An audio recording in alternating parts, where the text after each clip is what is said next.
வணக்கம். பாண்டிச்சேரியில் விஜய் என்ன பேச போகிறார் அப்படிங்கிறத பற்றி தான் நம்ம டீட்டெயிலாக நானும் ஊடகவியலாளர் தமிழரசனும் இன்டெப்த்தாக அலசி ஆராய போகிறோம். வாங்க நிகழ்ச்சிக்குள்ளே போகலாம். வணக்கம் தமிழ், எப்படி இருக்கீங்க? வணக்கம். தாவேகா தலைவர் விஜய் பாண்டிச்சேரியில் நாளைக்கு போய் பேச போகிறார்.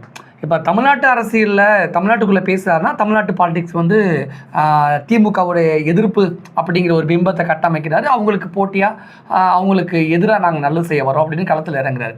பாண்டிச்சேரியில் போய்ட்டு நாளைக்கு மீட்டிங் போட போகிறார் முதல் முறையாக. அதுக்கு அது ஒரிஜினா பாண்டிச்சேரி சூஸ் பண்ணதுக்கு அவரோட மச்சான் சார்லஸை எதிர்க்கணும். புஷி ஆனந்தோட பூர்வீகம் பாண்டிச்சேரி, அதனால தன்னுடைய செல்வாக்கை காட்டணும் அப்படின்னு அது ஒரிஜினாவுக்கு ஒரு டார்கெட் இருக்குது, புஷி ஆனந்துக்கு ஒரு டார்கெட் இருக்குது. ஆனால் விஜய் பாண்டிச்சேரியை சூஸ் பண்ணுறதுக்கு என்ன காரணம்? அங்கே போய் யார் எதிர்த்து பேசுவார்? எப்படி திமுக எதிர்த்து பேச முடியாது, ஏன்னா அது வேறு ஒரு ஸ்டேட்டு. அப்போ அங்கே பிஜேபி ஆளக்கூடிய, அதாவது ரங்கசாமி தான் முதலமைச்சர், பிஜேபி கூட்டணி. அப்போ அங்கே பிஜேபி எதிர்த்து பேச போகிறாரா, அல்லது பாண்டிச்சேரியில் போயிட்டு விஜய் என்ன செய்ய போகிறார்? ஆக்சுவலாக என்னன்னாக்கா, தமிழ்நாட்டிலே அவர் என்ன அரசியல் பேசுகிறாருன்னு எனக்கு வரைக்கும் புரியல. பாண்டிச்சேரியில் போய் என்ன பேசுகிறாருன்னு எனக்கு தெரியல. என்ன பேச போகிறாருங்கிறதும் சத்தியமாக புலப்படல. ரெண்டாவது, திமுக அதிமுகவுக்கு ஒரு அந்நியமான மாநிலம்னா அது கிடையாது. தமிழ்நாட்டில் இருக்கக்கூடிய எல்லா கட்சியும் பாண்டிச்சேரியில் இருக்கும், ஏன்னா அது தமிழர்கள் வாழக்கூடிய பகுதி. ஆனால் நம்மளுடைய பொலிட்டிக்கல் லேண்ட்ஸ்கேப்பும் அவங்களுடைய பொலிட்டிக்கல் லேண்ட்ஸ்கேப்பும் வெவ்வேறாக மாறிடுச்சு. நாம் காலங்காலமாக திராவிட கட்சிகளுக்கு கீழே ஆளப்பட்டு கொண்டு இருக்கிறோம். திராவிட கட்சிகளுக்கு தான் மாறி மாறி வாக்களிக்கிறோம், திமுக இல்லை அதிமுக. அப்படி 2 டைமென்ஷனலாக போய்கிட்டே இருக்குது. 2 கட்சியும் மாற்றி மாற்றி ஆட்சி செஞ்சுக்கிட்டே இருக்கிறாங்க. அங்கே பார்த்தீங்கன்னாக்கா ஒரு கட்டத்தில் அதிமுக ஆட்சி அமைச்ச காலம்லாம் உண்டு. அதிமுக தொடங்கப்பட்ட காலகட்டத்தில் அதிமுகவினுடைய முதலமைச்சர்லாம் அங்கே இருந்திருக்கிறாங்க, அதிகாரத்தில் இருந்திருக்கிறாங்க. ஆக இந்த 2 கட்சிக்கும் அந்நியமான மாநிலம் கிடையாது. இன்றைக்கி அந்த 2 கட்சியும் வலுவிழந்துருச்சு பாண்டிச்சேரியில். காரணம் அங்கே பொலிட்டிக்கலாக அந்த லேண்ட்ஸ்கேப் மாறிடுச்சு. காங்கிரஸ் பிஜேபி அப்படின்னு ஆகிடுச்சு.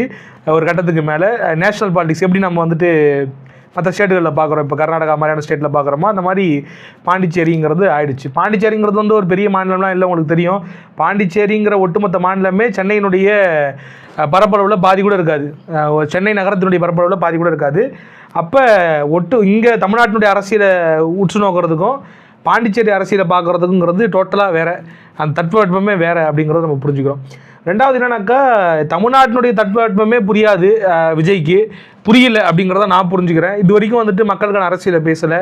நம்ம எதை தொட்டால் கரெக்டாக இருக்கும், நம்ம எதை எடுத்து பேசணும், மக்கள்கிட்ட எதை கொண்டு போய் சேர்த்தா நமக்கு வாக்கா மாறும் அப்படிங்கிறதே அவர் இன்னும் புரிஞ்சிக்கல அப்படிங்கிறத பார்க்குறோம். இதை தாண்டி பாண்டிச்சேரியில் போய் என்ன டீல் பண்ண போகிறாரு அப்படிங்கிறதுமே ஒரு பெரிய கேள்விக்குறியாக இருக்குது. ரெண்டாவது, பாண்டிச்சேரியில் இப்போ அதிகாரத்தில் இருக்கிறது என்ஆர் காங்கிரஸ் யாரோட கூட்டு வச்சு அதிகாரத்தில் இருக்குனாக்கா பாஜகவோட. அப்போ பாஜகவை அவர் எதிர்க்க போகிறாரு. அங்கே போயிட்டு பாஜகவை எதிர்த்து பேச போகிறாருனாக்கா, இப்போ என்ஆர் காங்கிரஸினுடைய தலைவர் தற்போதைய முதல்வர் அவரையும் ரங்கசாமி அவர்களையும் பேச வேண்டிய கட்டாயம் இருக்கும். ஆனால் ரங்கசாமி இவரும் கடந்த காலங்கள் இணக்கமாக இருக்காங்க. காரணம், புஷியும் ரங்கசாமியும் கிட்டத்தட்ட நெருக்கமானவர்கள். புஷி கிட்டத்தட்ட பல விவகாரங்கள் பாண்டிச்சேரியில் பண்ணிக்கிட்டு இருக்காரு. அவருடைய சொந்த ஊருங்கிறதால வியாபாரங்களாக இருக்கட்டும் எல்லாத்தையும் அவருடைய சப்போர்ட்டில் தான் பண்ணுறாரு அப்படிங்கிற மாதிரி நம்ம கேள்விப்படுறோம். அப்போ அங்கே போய் எனக்கு தெரிஞ்சு தமிழ்நாட்டு அரசியல் தான் பேச போகிறாருன்னு நினைக்கிறேன். நான் எப்படி புரிஞ்சுக்கிறேன்னாக்கா, அவரை பொறுத்த வரைக்கும் நம்ம அரசியல் களத்துக்கு போகிறோம், ஏதாவது பேசுகிறோம் அப்படின்னாக்கா, ஆட்டோமேட்டிக்காக ஒட்டுமொத்த சேட்டலைட் ஊடகங்களும் டிஜிட்டல் ஊடகங்களும் அவரை தான் பேசுபொருளாக முன்வைக்க போகிறாங்க. அன்றைக்கி அவர் என்ன பேசுகிறாரோ அதாவது ரொட்டேஷனில் போக போகுது அப்படின்னும் பொழுது அது ஒரு இடம், அந்த இடத்த அவர் தேர்ந்தெடுத்துருக்காரு, அங்கே அனுமதி கிடச்சிருக்குது. பாண்டிச்சேரி அரசியலும் கொஞ்சம் லைட்டாக பேசுவார்னு நினைக்கிறேன். நாங்கள் இங்கே நிற்க போகிறோம், போட்டியிட போகிறோம், அது இதுன்னு சொல்லுவாப்புல. ஆனால் அங்கே எதுவுமே பெருசாக முடிவு எட்டப்படலை. இங்கேயாவது ஒரு கிளாரிட்டி இருக்குது, நம்ம திமுக எதிர்க்க போகிறோம், திமுக எதிர்த்து தான் ஏதோ ஒரு விஷயத்தை பண்ண போகிறோம், அதிமுக கூடயும் கூட்டணி இல்லைங்கிறத உறுதிப்பட தெரிவிச்சுட்டாப்புல. தன் தலைமையில் ஒரு கூட்டணிங்கிறத எப்படி சொல்கிறது உறுதியாக தெரிவிச்சுட்டாப்புல. இப்போ அங்கே என்ன நடக்க போகுது? ஒருவேளை பாஜகவை கைட்டி விட்டுட்டு என்ஆர் காங்கிரஸ் விஜயோட கூட்டு வைக்க போதா? இல்லை ஆல்ரெடி நிறைய விஷயங்கள்லாம் பேசப்படுது. கேரளாவுக்கு தேர்தல் வருது, தமிழ்நாடுக்கு தேர்தல் வருது, பாண்டிச்சேரிக்கு தேர்தல் வருது. அப்போ 3த்தையும் சேர்த்தாப்புல காங்கிரஸோட கூட்டு வச்சு நல்லா இருக்கும். காங்கிரஸ் திமுக விட்டு விலகி வரப்போகுது. தமிழ்நாட்டில் பிரதான கட்சியாக டிவிக்கு இருக்கும், பாண்டிச்சேரியில் பிரதான கட்சியாகவும் கேரளாவில் பிரதான கட்சியாகவும் காங்கிரஸ் இருக்கும். அங்கே விஜயனுடைய செல்வாக்கு எடுப்படும். ஏன்னா கேரளாவில் உங்களுக்கே தெரியும் விஜய்க்கு எவ்வளோ பெரிய செல்வாக்கு இருக்குன்ட்டு. அந்த ஓட்டாக கன்வெர்ட் ஆகுமாங்கிறது பெரிய கேள்விக்குறி தான். ஆனால் அங்கே ஒரு கிரேஸ் இருக்குது. விஜயனுடைய அறிமுகம் இல்லாத ஆட்களே கேரளாவில் இல்லைங்கிறத நம்ம புரிஞ்சுக்கிறோம். அப்போ இப்படி ஒரு திட்டம் திட்டுறாங்க. காங்கிரஸுக்குமே ஒரு தேவை இருக்குது. காங்கிரஸ் 10 ஆண்டுகளுக்கு மேலே ஆச்சு, 10 ஆண்டு ஆயிடுச்சு எங்கே ஆட்சிக்கு வந்துனாக்கா, கேரளாவில் ஆட்சிக்கு காங்கிரஸ் இன்னமும் கூட ஒரு இடத்துல அதிகாரத்தை பெறதுக்கு முயற்சி பண்ணிக்கிட்டு இருந்தாக்கா வெகு சில மாநிலங்கள் தான். அதில் ஒன்று குறிப்பாக எதுனாக்கா நம்ம கேரளாவை பொறுத்த வரைக்கும் இடதுசாரிகள் காங்கிரஸ் இப்படி தான். நம்ம ஊரில் எப்படி திமுக அதிமுக 50 வருஷமோ அதே மாதிரி இப்போ இந்த மாதிரியான திட்டங்கள்லாம் இருக்கும்பொழுது அவர் பாண்டிச்சேரியில் இப்போ எந்த முன்முடிவும் எட்டப்படாத சூழலில் என்ன போய் பேசுவார் அப்படின்னாக்கா இதைத்தான் பேச போகிறாருன்னு நினைக்கிறேன். டிவிகே டிஎம்கே புதுசா ஏதாவது பேசுங்கப்பா அப்படின்னு நம்ம எதிர்பார்க்கிறோம்ல விஜய் கிட்ட இருந்து. அதனால இவ்வளவுதான் டிவிகே டிஎம்கே இப்படிதான் பேசணும் அப்படின்னா அட என்னப்பா அப்படின்னு ஒரு கட்டத்தில் போர் அடிச்சிடாதா அப்படின்னு ஒண்ணு. ரெண்டாவது என்னன்னா அதாவது கிட்டத்தட்ட 3 முறை தாவேக்காவுடைய அந்த கோரிக்கை மனு நிராகரிக்கப்பட்டதுக்கு பிறகு 4வது முறை புஷியானதும் ஆதவர்ஜுனாவும் நேரடியாக பாண்டிச்சேரி சிஎம் ரங்கசாமியை போய் சந்திச்சதுக்கு அப்புறம் அவங்க 2-4 போலீஸ் ஆஃபீஸர்ஸ்லாம் உள்ள இருந்தாங்க. ஏன்னா அந்த லைவ்ல அந்த காட்சியெல்லாம் நம்ம பார்த்தோம்.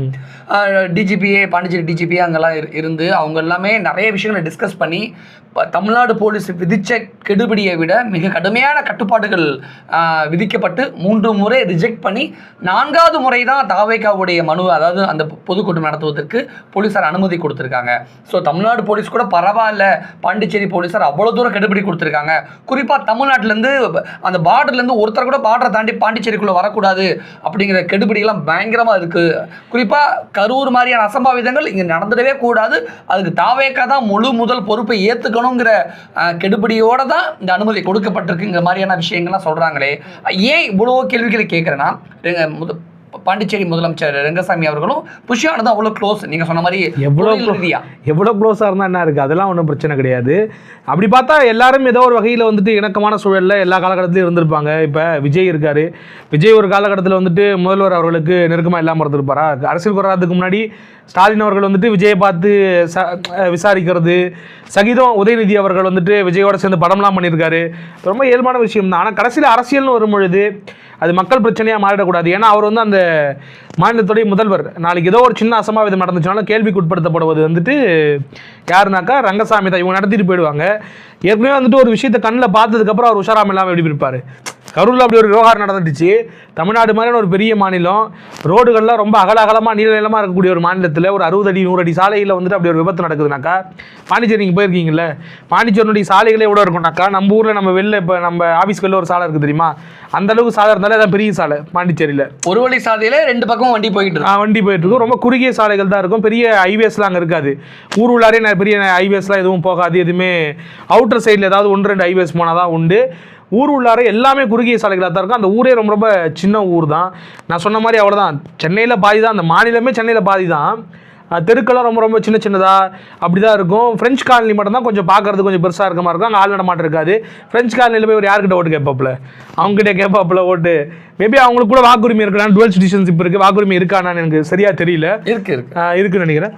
அப்போ அங்கே போய் இவங்க வாக்கு சேகரித்து பெருசாக அங்கே ஆட்கள் இருக்க மாட்டாங்க, ரொம்ப குறைவான ஆட்கள் தான் இருப்பாங்க. அப்போ இவங்க டார்கெட் பண்ணுறது யாருனாக்கா உள்ளூர் மக்களை. அப்போ உள்ளூர் மக்களை போய் பார்க்கணுன்னாக்கா இப்படி ரோட் ஷோக்கெலாம் அனுமதி கொடுத்தாங்கனாக்கா அது சிக்கலில் தான் போய் முடியுங்கிறத தீர்க்கமாக தெளிவாக இருக்காரு. அதனால தான் இவங்க திருப்பி புஷ் பண்ணி பார்க்குறாங்க. ரோட் ஷோக்கு போகலாமா, 2 விதமான சிக்கல் இருக்கலாம். ரோட் ஷோ போனாங்கனாக்கா இவங்களுக்கு செலவு குறைவு. பொதுக்கூட்டத்துக்கு போனாக்கா ஒரு இடத்த தயார் பண்ணணும், அந்த இடத்துக்கு வந்து பெருமளவு செலவு பண்ணணும், பந்தல் போடணும். கேன்சல் பண்ணிட்டாங்க, ஒன்லி பொதுக்கூட்டம். அதுதான் அது நான் எதுக்குன்னு சொல்கிறேன்னாக்கா, இப்போ தாவேக்காவை பொறுத்த வரைக்கும் ரோட் ஷோனாக்கா அவங்களுக்கு செலவு கம்மி, ஒரு இதுவுமே எல்லாமே பண்ணிட்டு போயிடலாம். இப்போ அதிமுக ஒரு பொதுக்கூட்டம் போடுதுன்னா அவங்களுக்கு பெரிய அது வந்து சும்மா பிசுறு மாதிரி அவங்களுக்கு அவங்க பணத்தை செலவு பண்ணுறதுங்கிறது வந்து ரொம்ப சாதாரணமான விஷயம். திமுக ஒரு கூட்டம் போடுறதுனாக்கா அது மாவட்ட செயலாளர் சொன்னால் போட்டு விட்டு போயிடுவாப்புல, அவ்வளோதான். ஏன்னா அவங்ககிட்ட எல்லாருக்கிட்டையும் அவ்வளோ பணம் குவிஞ்சு கிடக்குது, ஒவ்வொரு மாவட்ட செயலாளர்கிட்டையும் அப்படி குவிஞ்சு. ஆனால் தாவேக்கா மாவட்ட செயலர் நேற்று உருவான கட்சி, அவனே பாவம் உடனே வாங்கி அந்த கட்சியில் பயணிச்சுக்கிட்டு இருக்கான். அப்போ அவனால் வந்துட்டு அது சிரமம் தான். கட்சி தலைமையில் தான் வந்துட்டு ஏதாவது கூட்டங்கள் போகிறதுக்கு. அப்போ அவங்க கட்சி தலைமை என்ன யோசிக்கிறாக்கா, செலவு பண்ணி கூட்டத்தை போகிறதோட நம்ம ரோட் ஷோ நடத்திட்டு போனால் பிரச்சனை இல்லை. கட்சி தொண்டர்கள்ட்ட காசு கேட்க ஆரம்பிச்சிருக்காங்க, ஃபண்டு கலெக்ட் பண்ண ஆரம்பிச்சிருக்காங்க. அதான் மேபி அது நண்பர்கள்லாம் சொல்கிறாங்கப்பா, கட்சியிலேருந்து மேலே காசு கேட்குறாங்கப்பா, அதுதான். இந்த மாதிரி வந்துட்டு புதிய கட்சிகள் இந்த மாதிரி வந்துட்டு இருக்கிறதுலாம் அப்பப்போ இந்த மாதிரி நடக்கிறது ரொம்ப சாதாரணமான விஷயம் தான்.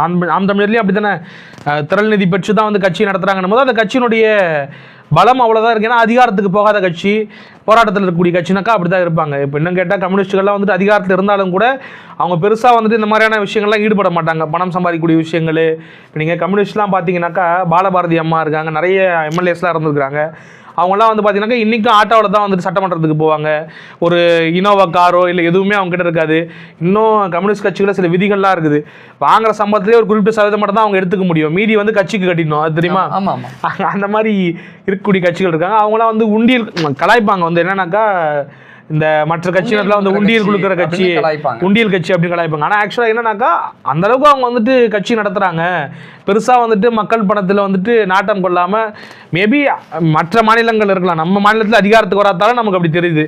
அதிகாரத்தில் இருந்த வெஸ்ட் பெங்கால் நடந்துச்சுன்னு நமக்கு தெரியாது, கேரளாவில் என்ன நடக்குதுன்னு தெரியாது, கேரளாவில் நடக்கிறது வாய்ப்பு இருக்குது. நம்ம பாண்டிச்சேரி விஷயத்துக்கு வரலாம். என்னன்னா புதுச்சேரி முதலமைச்சர் ரங்கசாமிக்கு தெரியும் தாவேகா தனி கட்சி, பாண்டிச்சேரியில் அவங்க போட்டிட்டா கூட நமக்கு எதிராக தான் அவங்க போட்டிடுவாங்க அப்படிங்கிற காரணத்தில் கூட ஒருவேளை 3 முறை அந்த கோரிக்கை மனு நிராகரிச்சிருக்கலாம். ஆனால் புஷியானந்த தாண்டி, ஆனால் புஷியானந்த ரங்கசாமி க்ளோஸுங்கிறப்ப க்ளோஸ்லாம் அதான் சும்மாங்க. புஷியா இப்போ ரங்கசாமின்னு ஒரு முதல்வர் இருக்காருனாக்கா 100 பேர் க்ளோஸாக இருப்பான். இப்போ ஸ்டாலின் கூட ஒரு 1000 பேர் க்ளோஸாக இருப்பான். வரவும் போகிற எல்லாருக்குமா பர்மிஷன் கொடுத்துட்டு இருக்க முடியும்? அந்த ஸ்டேட்டுக்கு என்ன நல்லது, அந்த ஸ்டேட்டில் இருக்கக்கூடிய அதாவது உள்ளாட்சி, அதாவது எப்படி சொல்கிறது, உள்துறைக்கு என்ன சரின்னு படுதோ அதான் செய்யும். இப்போ அங்கே போலீஸ் இருக்காங்க, அந்த போலீஸ் பர்சன்ஸை கூப்பிட்டு கேட்பாங்க, உங்களால் பாதுகாப்பு கொடுக்க முடியுமா, இவங்க எவ்வளோ மக்கள் தொகை இருக்குது, ரெவன்யூ டிபார்ட்மெண்ட்டை கூப்பிட்டு கேட்பாங்க, இங்கே எவ்வளோ மக்கள் இருக்கிறாங்க, அது கணக்கெடுப்பு இருக்குதா, அப்போ இவ்வளோ பேர் கூடுவாங்களா, அங்கே கூட முடியுமா அப்படிங்கிற தகவலெல்லாம் கேட்டுட்டு தான் ஒரு நிர்வாகம் முடியாது. இப்போ நீங்கள் என் ஃப்ரெண்டு, அதுக்காக உங்களுக்கு எல்லாத்தையும் நான் பர்மிஷன் கொடுத்துட முடியுமா? எனக்கு எது சரிப்படுதா? பாண்டிச்சேரியில் கூட வெறும் 10,000 பேர் தான் வர போகிறாங்க அப்படின்னு அப்படி கொடுக்கும்போது எல்லா கட்சியுமே அப்படி தாங்க கொடுக்கும். 10,000 தான் வரும், 20,000 தான் வருதுன்னு சொல்லி கொடுப்பாங்க. இப்போ இப்படி ஒரு அசம்பாவிதம் நடந்ததுக்கப்புறம் யோசிக்கிறாங்க என்னன்னாக்கா, இப்போ மற்ற கட்சிகளுடைய அந்த ஒரு குணநலன்கள், அந்த தொண்டர்களுடைய குணநலன்கள்லாம் பார்க்குறப்ப அது வேற. இவங்க ரொம்ப ஃபியர்ஸாக இருக்கிறாங்க இந்த தொண்டர்கள். அதாவது பண்பட்ட ஒரு கூட்டத்துக்கும் உணர்ச்சி பெருக்கில் ஒரு புதுசாக ஒரு விஷயத்தை அணுகக்கூடியவங்களுக்கும் 2 பேருக்குள்ள வித்தியாசம். இளங்கன்று பயமறியாதுன்னு சொல்லுவாங்க தெரியுமா? அந்த இளங்கன்று பயமறியாமல் இருக்கிறது அது நல்லதா ஆபத்தாங்கிறது முடிவில் தான் தெரியும். இளங்கன்று பயமறியாமல் அங்கிட்டு இங்கிட்டு ஓடி திரிற வரைக்கும் அதுக்கு ஆபத்து இல்லை. ஓடி கீடி திரிஞ்சும் போது ஏதாவது லாலுக்கு அடிப்படி செத்து போச்சுன்னா என்ன பண்ணுவீங்க? அப்படியாக அதாவது நம்ம வந்து ஒரு விஷயத்தை செய்கிறோம்னாக்கா அது சரியாக செய்யணும். நம்ம வந்து மூர்க்கத்தனமாக செஞ்சுக்கிட்டு இருக்கக்கூடாது. எதுக்காக இந்த உதாரணத்தை சொன்னோம்னாக்கா, நம்ம எடுத்து வைக்கக்கூடிய அடிங்கிறது ரொம்ப ரொம்ப கவனமாக இருக்கணும் எந்த ஒரு விடயமாக இருந்தாலும். அப்போ நம்ம தாந்தோண்டித்தனமாக எதுவும் செஞ்சிடக்கூடாது, அப்படி அவங்க செஞ்சிருவாங்களோங்கிற பயம் வந்துட்டு அவங்களுக்கு இருக்குது. ஏற்கனவே 41 உயிரை பறி கொடுத்துட்டோம். ஏதோ இந்த மாதிரியான சம்பவம் நடக்க போய் பறி கொடுத்தாச்சு, ஒரு நெருக்கடி சூழலில் மாட்டிக்கிட்டோம், எல்லாரும் வருத்தப்படுறோம். புரியுதுங்களா அவனுக்கு? அப்போ இதை தவிர்க்கணும் அப்படிங்கிறது தான் அவங்களுடைய நோக்கமாக இருக்கும். அதுக்காகத்தான் இந்த மாதிரியான முன்முடிவுகள்லாம் எடுக்கிறாங்க. கிடையாது, ஒன்லி பொதுக்கூட்டம் மட்டும். பொதுக்கூட்டம் தான். அதுவும் கேரவன்லாம் போய் பேச முடியாது, மேடை போட்டு மேடையில். பொதுக்கூட்டனாலே மேடை தான், பொதுக்கூட்டனாலே மேடை போட்டு தான் பேசுகிற மாதிரி தான் அடுத்து நடந்தது. ஆக்சுவலாக என்னன்னா, அங்கே போயிட்டு இவர் எனக்கு தெரிஞ்சாதான் தமிழ்நாடு பாலிடிக்ஸும் பேசுவார், பாண்டிச்சேரி பாலிடிக்ஸ் அங்கே இங்கே இந்த பிரச்சனை இருக்குது, அந்த பிரச்சனை இருக்குது, இதெல்லாம் நாங்கள் தீர்த்து வைக்கிறோம். பேருக்கு வந்து பிஜேபி லைட்டாக சும்மா சாடுற மாதிரி திட்டுற மாதிரி திட்டிட்டு முழுக்க திமுகவை தான் வழக்கமுள்ள திட்ட போறாரு. அங்கே போய் பிஜேபி மேபி என்ஆர் காங்கிரஸ் தவிர்த்துட்டு பிஜேபி மட்டும் விமர்சிக்கிறதுக்கு வாய்ப்பு இருக்கு. ஏன்னா என்ன ஆல்மோஸ்ட் பிஜேபியும் என்ஆர் காங்கிரஸ் ஒன்று தான். ஏன்னா கூட்டணியில் இருந்தாலும் இவங்க ஐடியாலஜிக்கல் எதிரின்னு சொல்லிட்டு பிஜேபி சொல்லியிருக்காங்க. எந்த வகையிலும் என்ஆர் காங்கிரஸ் சொல்ல. என்ஆர் காங்கிரஸ் ஒருவேளை இவங்க கூட கூட்டணிக்கு வரலாம் இல்லையா? அந்த புள்ளியில் என்ஆர் காங்கிரஸை தவிர்த்துட்டு பிஜேபி மட்டும் கூப்பிட்டு கேட்க மாட்டாங்களா ரங்கசாமியை? அவரே அங்கே கேட்க போறாங்க, இவர் பேசுறதுக்கு அவரே அங்கே கேட்க போறாங்க. எவ்வளவு தூரம் நம்மளை அகைன் எதிர்த்து நிற்கிறாரு, நீங்க எப்படி அலோவ் பண்ணீங்க அப்படி இப்படின்னு ஏதோ பொலிட்டிக்கலா அவரே அலோவ் பண்ணாங்களா? அதெல்லாம் எதுவுமே அலோவ் பண்ண. அதாவது ஒருத்தர் கூட்டத்துக்கு அனுமதி கேட்குறாருனாக்கா கூட்டத்துக்கு அனுமதி கொடுக்க வேண்டியது ஒரு அரசுடைய கட்டாயம். அதில் உள்ள சாதக பாதகங்களை தீர்மானித்து கொடுத்தாகணும், வேறு வழி கிடையாது. அப்போ இவர் வந்துட்டு ஒரு முடிவு எடுத்து அது அந்த மாதிரி சில்லியாக தான் அவங்க முதல்ல தமிழ்நாட்டை தாண்டி வெளியில் போகுது. ஐ மீன் பாண்டிச்சேரி அண்டை மாநிலம் தான், அங்கே இருக்கக்கூடிய பெரும்பாலானவர்கள் தமிழர்கள் தான். பட் அது மாநிலமாக பார்க்கும்பொழுது வேற ஒரு பார்டர் இல்லையா? இதை எப்படி இருக்கும்னு நினைக்கிறீங்க? எல்லா தமிழ்நாட்டு கட்சியுமே பாண்டிச்சேரியில் இருக்கும். ஆமாம், தமிழ்நாட்டில் ஒரு கட்சி இருக்குனாக்கா பாண்டிச்சேரியில் அந்த கட்சி இருக்கும். விசிகா இருக்குது, பாமக இருக்குது, திமுக இருக்குது, அதிமுக இருக்குது, எல்லா மாநில கட்சியுமே அங்கே இருக்கும். அந்த மாதிரி தாவேக்கா அங்கே இருக்குது, அவ்வளோதான். அவங்க அங்கேயும் களமாடுவாங்க. எப்படி எல்லா கட்சியும் அங்கே களமாடுதோ அதே மாதிரி அவங்களும் களமாடுறாங்க. ஏன் நாடாளுமன்ற தொகுதிக்கு அதிமுக கூட கடந்த முறை வேட்பாளரை போட்டாங்க, எல்லா முறையும் வேட்பாளர் போட்டு தான் இருக்காங்க. அது கூட்டணியில் ஆள் அமைஞ்சா அவங்களுக்கு கூட்டணிக்கு ஒதுக்கிட்டு போயிடுவாங்க, இல்லைன்னா அவங்களே நிற்பாங்க. இந்த முறை கடுமையான கெடுபடிகளாக தாவேக்கா சார்பில் வந்து விதிச்சிருக்காங்கல்ல, பெண்கள் வரக்கூடாது, குறிப்பாக கர்ப்பமானவங்க வரக்கூடாது, குழந்தைங்களோட. லாஸ்ட் டைமும் சொன்னாங்க, லாஸ்ட் டைம் குழந்தைங்களை கூப்பிட்டு சில பேர் வந்தாங்க. நான் என்ன சொல்கிறேன், உங்களுக்கே வந்துட்டு அடிப்படையில் கொஞ்சம் மூளை வேலை செய்யணும். இப்படி ஒரு அசம்பாவிதம் நடக்குது அங்கே போனால். ஏன்னா இப்போ ஒருத்தன் பார்க்குற ஒரு போராட்டத்தில் போய் கலந்துக்கிறாங்க, சில பேர் கலந்துக்கும் போது ஒரு பையன் வந்துட்டு போலீஸ்காரன் கையை பிடிச்சி போலீஸ்காரருடைய கையை பிடிச்சி கடிச்சு வைக்கிறாப்புல. இதெல்லாம் என்ன மாதிரி மனோபாவம்னே தெரியல, மனநலனே தெரியல. நாம போலீஸாரை மற்ற கட்சிக்காரெல்லாம் தாக்குறது இல்லை அப்படிலாம் சொல்லலை. நிறைய பேர் வந்துட்டு போராட்டங்கள் நடக்கும்போது போலீஸாருக்கும் அந்த போராட்டக்காரனுக்கும் முட்டல் முதல்லாம் ஏற்பட்டு தாக்குதல் நடந்திருக்குது. அது அவ்வளோ பெரிய போராட்டமும் கிடையாது. நம்ம பெரிய பெரிய வீரியமான போராட்டங்கள்லாம் பார்த்துருக்கோம். சாலை மறியல் போராட்டம், ரயில் மறியல் போராட்டம், இந்த மாதிரி வந்துட்டு இடஒதுக்கீடுக்கான பெரிய பெரிய போராட்டங்கள்லாம் சந்திச்சிருக்கிறோம். ஒரு சின்ன பையன் சம்பந்தமே இல்லாம போலீஸ்காரருடைய கையை பிடிச்சி, எப்படி பார்த்தாலும் 30-32 வயசு இருக்கும். அந்த போலீஸ்காரருடைய கையை பிடிச்சி கடிக்கிறானாக்கா எனக்கு என்ன மனநிலையே தெரியல. எனக்கு ஒரு மாதிரி, எனக்கு அது மட்டும் எனக்கு அப்படி கூட தோணல. இதுக்கு முன்னாடி திமுக ஆட்சியெல்லாம் பார்த்துருக்கேன். சில ஊர்ல வந்து டாஸ்மார்க் வரக்கூடாது அப்படின்னு பெண்களும் சரி ஆண்களும் போராட்டம் நடத்துவாங்க. அதுல குடிக்கக்கூடிய ஆண்களும் நான் பார்த்துருக்கேன். கட்சி சார்பாக நடக்கக்கூடிய அந்த மதுவுக்கு எதிரான அந்த ஆர்ப்பாட்டம், மீட்டிங், மாநாட்டில் கூட குடிக்கிறவனே அதை கலந்துப்பான். அந்த மாதிரி தான் சில காட்சிகளை பார்க்கும்பொழுது இவனுங்களாம் பார்த்தா அப்படிங்கிற மாதிரி தோணுது. நான் அந்த வார்த்தையை சென்டென்ஸ் முடிக்கல, பார்த்தா தோணுது. ஆனா ஏன் அந்த போராட்டத்திலையும் கலந்துக்கிறாங்க? அப்ப இந்த பசங்களே இந்த ஆட்களே டபுள் கேம் ஆடுறாங்களா அப்படிங்கிற ஒரு அந்த டபுள் கேம்லாம் கிடையாது.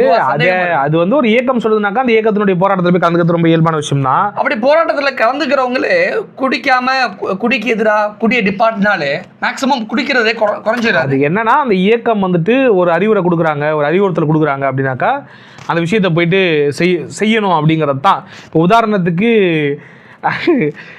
சாதிக்கு எதிராக ஒரு போராட்டத்தை வந்துட்டு திமுக அறிவிக்குது அப்படின்னாக்கா, அதிமுக அறிவிக்குதுனாக்கா போறவன்லாம் என்ன வந்துட்டு சாதி விடுத்தவனா போவான் அந்த போராட்டத்துக்கு. ஆள் சேர்க்கணும் அந்த கட்சிக்கு, கூட்டம் வந்து போராட்டத்தில் ஆளுங்க பங்கேற்கணும் அந்த கட்சிக்காரன்ற பேர்ல போவான். ஆனா அந்த கட்சிக்காரனே ஃபேக்கா தான் போராடுறான். எல்லாருமே எல்லாத்துல அப்படிதானே. அந்த மதுவுக்கு எதிரான டாஸ்மார்க் வரக்கூடாதுன்னு போராட்டம் நடத்துறான். நீங்க இதுக்கே அப்படி சொல்றீங்களே, எத்தனையோ தலைவர்கள் வந்துட்டு ஒரு விஷயத்துக்கு எதிராக போராடுவாங்க. சாதிக்கு எதிராக போராடின தலைவர்கள்லாம் தான் வீட்டுல சாதி மறுப்பு திருமணத்துக்கு ஒத்துக்காத காலகட்டம்லாம் உண்டு. தலைவர்களே அப்படி இருக்கும்போது தொண்டர்கள் அது வந்து அந்த களத்துக்காக ஒரு விஷயத்த பண்றாங்கன்னும் போது அது இந்த மாதிரி சாதக பாதகங்கள் கடிச்சு வைக்கிற அளவுக்கு போய் இந்த போராட்டம் அவ்வளவு தீவிரமான ஒரு போராட்டம் இல்ல.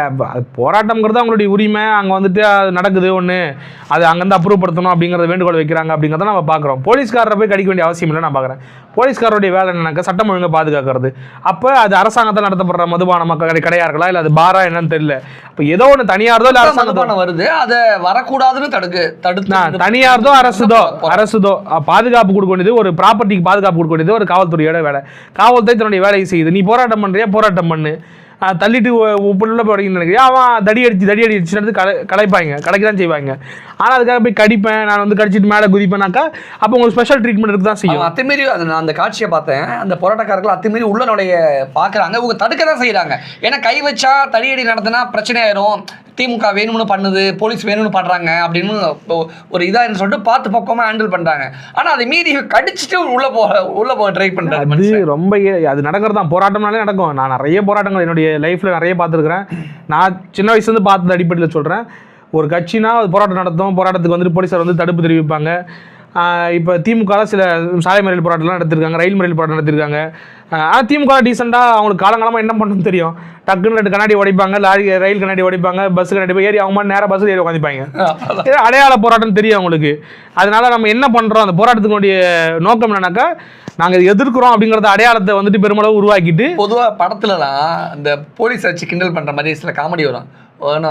போலீஸுக்கு புதுசா அப்படிங்கிற மாதிரி. இப்ப இந்த போராட்டம் தாவைக்க போராட்டம் அரசியலுக்கு புதுசானா, அரசியலுக்கு புதுசான போலீஸ் கலாய்க்கிற மாதிரி எனக்கு அப்படி ஒரு மைண்ட் செட். ஆமா ஆமா.